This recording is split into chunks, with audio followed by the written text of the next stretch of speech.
नमस्कार दोस्तों आज हम इस वीडियो में जानेंगे कि आखिर कैसे भारत को आज़ादी मिली और क्यों भागना पड़ा था अंग्रेज़ों को। तो आइए दोस्तों जानते हैं आज़ादी की 10 रोचक बातें जो शायद आप भी नहीं जानते होंगे। तो दोस्तों आगे चलने से पहले यदि आपने चैनल को सब्सक्राइब नहीं किया है तो चैनल को सब्सक्राइब करके वीडियो को एक लाइक ज़रूर कर दें। तो चलिए वीडियो को शुरू करते हैं। साल 1947 में ब्रिटिश हुकूमत से आज़ादी मिलने के बाद हर साल 15 अगस्त को देश भर में स्वतंत्रता दिवस मनाया जाता है। स्वतंत्रता दिवस पर उन जाबाज शहीद जवानों और हस्तियों को याद किया जाता है जिन्होंने देश की आज़ादी के लिए अपनी जान तक कुर्बान कर दी थी। लेकिन हर 15 अगस्त को स्वतंत्रता दिवस मनाना ही काफ़ी नहीं है, बल्कि यह जानना भी बहुत ज़रूरी है कि इतने बड़े देश को कैसे ब्रिटिश हुकूमत से आज़ादी मिली और क्यों अंग्रेज़ों ने भारत छोड़कर भागना स्वीकार किया। भारत को ब्रिटिश हुकूमत से आज़ादी मिलना कोई संयोग नहीं है, बल्कि इसके पीछे कई वर्षों का संघर्ष, करोड़ों लोगों का बलिदान और निरंतर ब्रिटिश हुकूमत से लोहा लेने के बाद मिली थी। महात्मा गांधी, सुभाष चंद्र बोस, सरदार वल्लभ भाई पटेल, जवाहरलाल नेहरू, लाल बहादुर शास्त्री, भगत सिंह, दादा भाई नौरोजी जैसे लाखों स्वतंत्र सेनानियों ने आज़ादी के लिए जान तक कुर्बान कर दी थी। आज़ादी की लड़ाई किसी एक निश्चित तारीख में नहीं बल्कि हर दिन होती है। कहा जाता है कि 1757 से लेकर 1947 तक भारत अंग्रेज़ों का गुलाम रहा और इस बीच समय समय पर आज़ादी की चिंगारी चलती रही।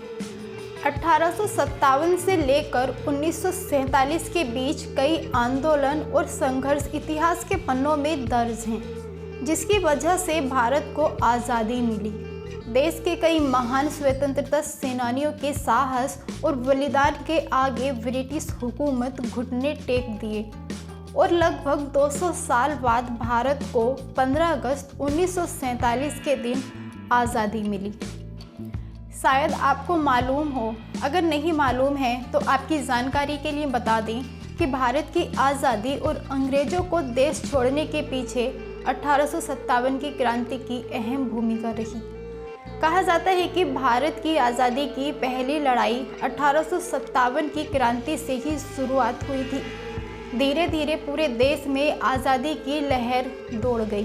कहा जाता है कि भारत की आज़ादी में चंपारण आंदोलन की भूमिका काफ़ी अहम रही है।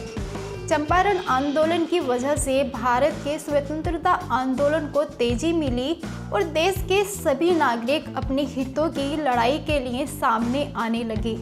महात्मा गांधी के नेतृत्व में चल रही यह आंदोलन ब्रिटिश सरकार को जड़ से हिला चुकी थी।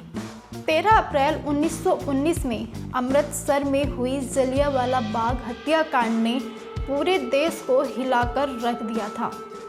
इस घटना के बाद पूरे हिंदुस्तान में गुस्सा का माहौल था और हर तरह आज़ादी आज़ादी के नारे लग रहे थे। इस घटना से आज़ादी की लड़ाई में आग में घी डालने का काम किया। भारत की आज़ादी में और अंग्रेज़ों को देश को छोड़कर जाने में सहयोग आंदोलन की भूमिका थी बेहद खास रही। 1920 में शुरू इस आंदोलन में बच्चों ने स्कूल जाना छोड़ दिया, वकीलों ने अदालत जाना छोड़ दिया, कई शहरों में आम लोगों ने काम करना भी बंद कर दिया, हड़ताल पर चले गए। इससे आज़ादी को बहुत बड़ी ताकत मिली। साल 1921 में देश की आज़ादी के लिए कांग्रेस द्वारा पूर्ण स्वतंत्रता की मांग उठ रही और यह मांग देश भर में फैलने लगी। पूर्ण स्वतंत्रता की मांग को लेकर देश भर में जगह जगह कई सभाएं भी आयोजित की गईं। भारत की आज़ादी में सविनय अवज्ञा आंदोलन की भूमिका बेहद खास मानी जाती है। इस आंदोलन को नमक सत्याग्रह के रूप में भी जाना जाता है। यह महात्मा गांधी के नेतृत्व में शुरू अहिंसक आंदोलन था, जिसने ब्रिटिश हुकूमत की जड़ें हिलाकर रख दिया था। भारत की आज़ादी में गोलमेज सम्मेलन की भूमिका भी अहम रही है। देश भर में 3 गोलमेज सम्मेलन हुआ था। इन तीनों गोलमेज सम्मेलन में अंग्रेज सरकार द्वारा भारत में संवैधानिक सुधारों पर चर्चा के साथ साथ आज़ादी की भी चर्चा होती रहती थी। भारत की आज़ादी में भारत छोड़ो आंदोलन की भूमिका सबसे अधिक मानी जाती है। भारत छोड़ो आंदोलन सन 1942 में 8 अगस्त को शुरू हुआ था। इस आंदोलन के लगातार संघर्ष की वजह से 15 अगस्त 1947 को ब्रिटिश सरकार से भारत को आज़ादी मिल गई। आज़ादी मिलने के बाद हर साल देश भर में 15 अगस्त को स्वतंत्रता दिवस के रूप में मनाया जाता है। तो दोस्तों, अगर आपको ये वीडियो और जानकारी पसंद आई है तो इस वीडियो को अपने दोस्तों के साथ ज़रूर साझा करें और साथ ही इस वीडियो को एक लाइक करके चैनल को सब्सक्राइब कर लें ताकि आने वाली वीडियो सबसे पहले आप तक पहुंच जाए।